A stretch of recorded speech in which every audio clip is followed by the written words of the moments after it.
ಯೆಹೋವನೇ, ಮೊರೆಯಿಡುತ್ತೇನೆ, ಬೇಗನೆ ಬಾ. ನಾನು ಮೊರೆಯಿಡುವಾಗ ನನ್ನ ಕೂಗನ್ನು ಲಾಲಿಸು. ಇದರ ಸ್ಥಿರನಾಮ ಹೀಗಿದೆ: ಕೆಡುಕರ ಬಲಾತ್ಕಾರ ದುಷ್ಟರಣಗಳಿಗೆ ತಪ್ಪಿಸಬೇಕೆಂಬ ಪ್ರಾರ್ಥನೆ. ಯೆಹೋವನೇ, ಮೊರೆಯಿಡುತ್ತೇನೆ, ಬೇಗನೆ ಬಾ. ದೇವರೇ, ನಾನು ಬೇಡ್ಕೊಳ್ಳುತ್ತಿರುವ ಜಲ್ದಿ ನನ್ನ ಹತ್ರ ಬಾ. ನನ್ನ ಸಹಾಯ, ನನ್ನ ಮೊರೆಯನ್ನು ಕೇಳು, ನನ್ನ ಪ್ರಾರ್ಥನೆಯನ್ನು ಕಿವಿಗೊಟ್ಟು ನನ್ನ ಬೇಡದ ನನಗೆ ಕೊಡು ಅಂತ ಹೇಳಿ ನಾವು ದೇವರಿಗೆ ಪ್ರಾರ್ಥನೆ ಮಾಡ್ಬೇಕು. ನನ್ನ ಪ್ರಾರ್ಥನೆಯು ಧೂಪದಂತೆಯೂ ನಾ ಕೈ ಎತ್ತುವುದು ಸಂಧಾನ ಒಯ್ದನ್ನು ಅಂತೆಯೂ ನಿನಗೆ ಸಮರ್ಪಕವಾಗಲಿ. ನನ್ನ ಪ್ರಾರ್ಥನೆಯು ಧೂಪದಂತೆಯೂ ನಾನು ಕೈಯುತ್ತುವುದು ಸಂಧಾನ ನೈವೇದ್ಯದಂತೆಯೂ ನಿನಗೆ ಸಮರ್ಪಕವಾಗಲಿ. ಅಂದರೆ ನಾವು ಪ್ರಾರ್ಥನೆ ಹೇಗೆ ಮಾಡ್ಬೇಕಂದ್ರು, ಧೂಪ ಯಾವ ರೀತಿ ಅದು ತಾವು ಉರಿದು ವಾಸನೆ ಬೀರಿ ಅದು ಹೊಗೆಯಾಗಿ ಮೇಲೆ ಹೋಗ್ತದೋ, ಅದೇ ರೀತಿ ಕೂಡ ನಮ್ಮ ಪ್ರಾರ್ಥನೆಯು ದೇವರ ಹತ್ರ ಅದೇ ರೀತಿ ಒಳ್ಳೆ ರೀತಿಯಿಂದ ದೇವರಿಗೆ ಮನಮುಟ್ಟುವಂತ ಪ್ರಾರ್ಥನೆ ಆಗಿರ್ಬೇಕು. ನಾವು ಪ್ರಾರ್ಥನೆ ಮಾಡುವಾಗ ಕೈ ಎತ್ತಿ ಪ್ರಾರ್ಥನೆ ಮಾಡ್ತೇವಲ್ಲ, ಅದು ಯಾವ ರೀತಿ ಇರ್ಬೇಕಂದ್ರೆ ದೇವರಿಗೆ ನಾವು ಸಂಧಾನ ನೈವೇದ್ಯ ಅಂದ್ರೆ ಒಂದು ಬಹಳ ವಿಶ್ರೇಷ್ಠವಾದಂತಹ ನೈವೇದ್ಯವನ್ನು ದೇವರಿಗೆ ಅರ್ಪಿಸುತ್ತಿದ್ದೆವು. ಆ ರೀತಿ ನಾವು ಕೈ ಎತ್ತಿ ಪ್ರಾರ್ಥನೆಯನ್ನು ಮಾಡ್ಬೇಕು. ನನ್ನ ಬಾಯಿಗೆ ಕಾವಲಿಸು, ನನ್ನ ತುಟಿಗಳ ಎಂಬ ಕದವನ್ನು ಕಾಯಿ. ಯೆಹೋವನೇ, ನನ್ನ ಬಾಯಿಗೆ ಕಾವಲಿರಿಸು, ನನ್ನ ತುಟಿಗಳೆಂಬ ಕದವನ್ನು ಕಾಯಿ. ಅಂದ್ರು ದೇವ್ರೆ, ನನ್ನ ಬಾಯಿಗಳಿಗೆ ಯಾವಾಗಲೂ ಕಾಯಿ. ಯಾಕಂದ್ರು ನಮ್ಮ ಬಾಯಿಲಿಂದು ಒಂದು ಕೂಡ ಕೆಟ್ಟ ಮಾತು ದೇವರಿಗೆ ಆಡಲಾರ್ದಾಗೆ ನನ್ನ ಕಾಯ್ದು ಕಾಪಾಡು. ಮತ್ತು ನಾವು ಸುಮ್ಮನೆ ಕೂತ್ವಿ, ನಮ್ಮ ಬಾಯಿ ನಮ್ಮ ಖುಷಿಯಲ್ಲಿ ಇರಲ್ಲ. ಅದು ಏನಾದ್ರೂ ಒಂದು ಕೆಡಬೇಕು, ಜಗಳ ಮಾಡ್ಬೇಕಂತ ಇರ್ತದೆ. ಅವಾಗ ನಾವ್ ಏನ್ ಮಾಡ್ಬೇಕಂತ, ನಮ್ಮ ಬಾಯಿಗೆ ಕಾವಲಾಗಿರಿಸಿಕೊಂಡು ತುಟಿಗಳಿಗೆ ಕದ ಹಾಕೊಳ್ಬೇಕಂತ. ಅವಾಗ ಯಾವ್ದು ಹಿಂಗ ಬಾಯಿನಿಂದ ಒಂದ್ ಕೆಟ್ಟ ಮಾತಾಡ್ತಾ ಕೆಟ್ಟ ವಚನಾಗಿ ಬಾಯಿ ಹೊರ ಬರಲ್ಲ. ನನ್ನ ಹೃದಯವು ದುರಾಚಾರವನ್ನು ಮೆಚ್ಚದಂತೆಯೂ ನಾನು ದುಷ್ಟರೊಡನೆ ಕೂಡಿ ಕೆಟ್ಟ ಕೆಲಸಗಳನ್ನು ನಡೆಸುವುದಂತೆಯೂ ನನ್ನನ್ನು ಕಾಪಾಡು. ಅವರ ಮೃಷ್ಟಾನ್ನವು ನನಗೆ ಬೇಡವೇ ಬೇಡ. ನನ್ನ ಹೃದಯವು ದುರಾಚಾರವನ್ನು ಮೆಚ್ಚದಂತೆಯೂ ನಾನು ದುಷ್ಟರೊಡನೆ ಕೂಡಿ ಕೆಟ್ಟ ಕೆಲಸಗಳನ್ನು ನಡೆಸದಂತೆಯೂ ನನ್ನನ್ನು ಕಾಪಾಡು. ಅದು ನನ್ನ ಮನಸ್ಸು ಕೆಟ್ಟದನ್ನ ಮೆಚ್ಚಬಾರ್ದಂತ. ಯಾವಾಗಲೂ ಒಳ್ಳೆ ಗುಣಗಳು, ಒಳ್ಳೆ ಆಚಾರ ವಿಚಾರವನ್ನು ನಮ್ಮ ಹೃದಯದಲ್ಲಿ ಇಟ್ಕೊಳ್ಬೇಕು. ಕೆಟ್ಟದನ್ನ ನಾವು ತೆಗೆದುಹಾಕಿ ಒಳ್ಳೆಯದನ್ನ ನಮ್ಮ ಹೃದಯದಲ್ಲಿ ಇಟ್ಕೊಂಡು ಅದೇ ರೀತಿ ನಡ್ಬೇಕಂತ. ಮತ್ತೆ ಅದೇ ರೀತಿ ನಾನು ದುಷ್ಟರೊಡನೆ ಕೂಡಿ ಕೆಟ್ಟ ಕೆಲಸಗಳನ್ನು ನಡೆಸದಂತೆಯೂ ನನ್ನನ್ನು ಕಾಪಾಡು. ನಾನು ಕೆಟ್ಟ ಜನಗಳು ಸೇರಿ ಫ್ರೆಂಡ್ಶಿಪ್ ಮಾಡ್ಕೊಂಡು ಅವ್ರ ಜೊತೆ ಕೆಟ್ಟ ಆಲೋಚನೆಗಳಿಂದ ಬೆರೆತಿ ಕೆಟ್ಟವ್ರು ಆಗ್ಬಾರ್ದಂತ. ಯಾವಾಗಲೂ ಒಳ್ಳೆಯ ಸಂಘದಲ್ಲಿ ಫ್ರೆಂಡ್ಶಿಪ್ ಮಾಡಿ ಒಳ್ಳೆ ರೀತಿಯಿಂದ ಇರ್ಬೇಕಂತ. ಮತ್ತು ಅವರು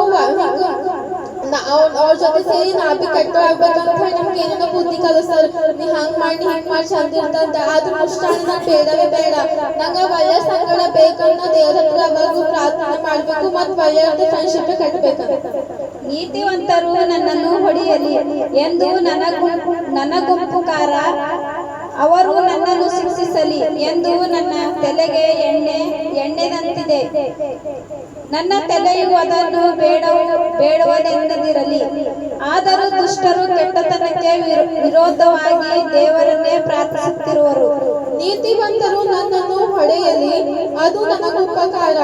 ಅಂದ್ರೆ ನಮಗೂ ಯಾರು ಬೈದು ಹೇಳ್ತಾರ ಅವ್ರು ಒಳ್ಳೆದಕ್ಕೆ ಹೇಳ್ತಾರಂತ, ಯಾರು ನಕ್ಕೊಂತ ಹೇಳ್ತಾರ ಅವ್ರು ಕೆಟ್ಟದಕ್ಕೆ ಹೇಳ್ತಾರಂತ. ಅಂದ್ರೆ ಯಾರು ನೀತಿ ಅನುಸಾರವಾಗಿ ನಡೀತಾರೋ ನಾವು ಕುಡಿದ್ರು ಬೈದ್ರು ಏನ್ ಚಿಂತಿಸಬಾರ್ದು. ಯಾಕಂದ್ರೆ ಅವ್ರು ನಮ್ಗೆ ಒಳ್ಳೆ ಸಲಕ್ಕೆ ಹೇಳತ್ತಾರಂತ. ಮತ್ ನಾವ್ ಅದೇ ರೀತಿ ನಮ್ಗೆ ಏನೋ ತಲೆ ನೋಸ್ತಂದ್ರು ಎಣ್ಣೆ ಹಚ್ಚಿ ಮಸಾಜ್ ಮಾಡ್ಕೊಂಡು ತಲೆ ನೋವು ಕಡಿಮೆ ಇರ್ತದೆ. ನಾವು ಒಳ್ಳೆ ನೀತಿ ಒಳ್ಳೆ ವ್ಯಕ್ತಿ ನಮ್ ಪದತಿರೋದು ಮತ್ತು ನಮ್ ತಲೆಗೆ ಎಣ್ಣೆ ಹಚ್ಚಿ ಮಸಾಜ್ ಮಾಡಿರ್ತಾರ ಅಂತ.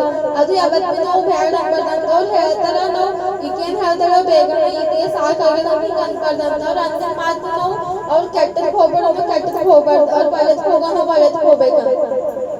ಅವರ ಪ್ರಮುಖರು ಕಂಡು ಬಂಡೆಯಿಂದ ಕೆಡಕ ದೊಬ್ಬಲ್ಪಟ್ಟ ಮೇಲೆ ಜನರು ನನ್ನ ಮಾತುಗಳಿಗೆ ಕಿವಿಗೊಡುವರು. ಅವು ಅವರಿಗೆ ಚೆನ್ನಾಗಿರುವವು. ಅವರ ಪ್ರಮುಖರು ಕಡು ಬಂಡೆಯಿಂದ ಕೆಳಗೆ ದೊಬ್ಬಲ್ಪಟ್ಟ ಮೇಲೆ ಜನರು ನನ್ನ ಮಾತುಗಳಿಗೆ ಕಿವಿಗೊಡುವರು. ಅವು ಅವರಿಗೆ ಚೆನ್ನಾಗಿರುವುದು. ನಂದು ಕೆಟ್ಟೋರೆ ಈಗ ನಾವೊಂದೇ ಕೆಟ್ಟದ್ ಮಾಡ್ದ ಅದು ನನಗೆ ಅರಿವಾಯ್ತದೆ.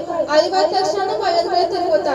ಅದೇ ಕೆಟ್ಟೋರ್ ಏನ್ ಮಾಡ್ತಾರ, ನಾನ್ ನಡೆದೇ ಸರಿ ಅಂತ ಹೇಳಿ ಅವ್ರು ನಮ್ಮ ಪಾಪಗಳು ಮಾಡ್ಕೊತ ಹೋಗ್ತಾರೆ. ಅವಾಗ ಒಂದ್ಸಲ ಅವ್ರಿಗೆ ದೇವ್ರು ದೊಡ್ಡ ಶಿಕ್ಷೆ ಕೊಡ್ತಾರೆ. ಅದು ಹೆಂಗಂದ್ರೆ ಒಂದ್ ದೊಡ್ಡ ಬಂಡೆ ನೂಕಿದಂತ ಆಯ್ತದಂತ ಅವ್ರಿಗೆ. ಅವಾಗ ಆದ್ರೂ ಅವರಿಗೆ ದೇವ್ರ ಮಾತು ಮನ್ಸಿಗೆ ಹತ್ತಿ ಪಾಪವನ್ನು ಬಿಟ್ಟು ಒಳ್ಳೆ ಮಾರ್ಗದಲ್ಲಿ ಇರ್ತಾರಂತ ದೇವ್ರು ಹೇಳ್ತಾರೆ. ಒಬ್ಬನು ಹೊಲವನ್ನು ಉತ್ತು ಹೆಂಟೆಗಳನ್ನು ಒಡೆದು ಚದುರಿಸುವ ಪ್ರಕಾರವೇ ನಿಮ್ಮ ಎಲುಬುಗಳನ್ನು ಪಾತಾಳದಾರದಲ್ಲಿಯೂ ಚದುರಿಸುತ್ತಲ್ಪಡುತ್ತದೆ. ಒಬ್ಬನು ಹೊಲವನ್ನು ಉಂಟು ಹೆಂಟೆಗಳನ್ನು ಒಡೆದು ಚದುರಿಸಿದ ಪ್ರಕಾರವೇ ನಮ್ಮ ಎಲುಬುಗಳು ಪಾತಾಳ ದ್ವಾರದಲ್ಲಿ ಚದುರಿಸಲ್ಪಟ್ಟಿರುತ್ತವೆ. ಅಂದರೂ ಹೊಲದಾಗ ಮಣ್ಣಿಂದು ಗಡ್ಡಿಗಳು ಯಾವ ರೀತಿ ರೈತ ಕೊಡ್ತಿ ಚೂರಾಗಿ ಮಣ್ಣು ಮಾಡ್ತಾರಲ್ಲ, ಅದೇ ರೀತಿ ನಾವು ಪಾಪ ಮಾಡಿ ಅವನ್ನ ಮರಣ ತುತ್ತಾಗ್ದೇವಂದ್ರು ನಾವು ನಮ್ಗ ಪರಲೋಕದಲ್ಲಿ ಸ್ವರ್ಗ ಸಿಗೋದಿಲ್ಲ.